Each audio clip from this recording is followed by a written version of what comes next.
বলেছিলাম আম দই এনেছে মাইমা, এই যে দইটা জাস্ট দেখো। আর আমি প্রথমবার আম দই খাবো। আর এখানে কত রকমের দই রয়েছে, লাল দই রয়েছে, সাদা দই রয়েছে, মানে 3 রকমের দই, যে যেটা ভালো খায় তাই। আর আমি নিয়ে এসেছি প্লেট, 3 রকমের অল্প অল্প করে নেবো। এই জন্য প্লেট নিয়ে এসেছি আমি। তুমি আম দই খেয়েছো? আবার শোনো না, তুমি অত বড় ইয়েটা দিয়ে নিচ্ছ, লোকে আবার না বলে যে পুরো ধরেই তুমি একা খেয়ে নিয়েছো। না, অনেকে বলে দিদি তুমি খাওয়ার পরে ছাড়বা ভিডিও, খেয়ে দিয়ে হজম হয়ে যাবে তারপরে ছাড়বার, লোকে নজর দেবে।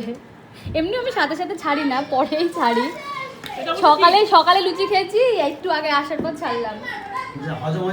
হ্যাঁ না, এমনি সত্যি হজম হয়ে যাওয়ার পরেই ছাড়া উচিত। হ্যাঁ সত্যি। এই যে 3 রকমের দই নিয়েছি, আর এর মধ্যে থেকে আমার বর্মশাইও খাবে, আমি খাবো না। টেস্ট করে তোমাদেরকে দেখাচ্ছি। আমের ফ্লেভার দারুন, সত্যি আমের ফ্লেভার। একটু খেয়ে আমি দেখো। খাইছি খেয়েছো? দারুন। আর সাদা দই আর লাল দই তো আমরা খাই, আর আমাদের এখানে তো এই লাল দই একটা ফেমাস দই আছে, সেটা দারুন খেতে কিন্তু।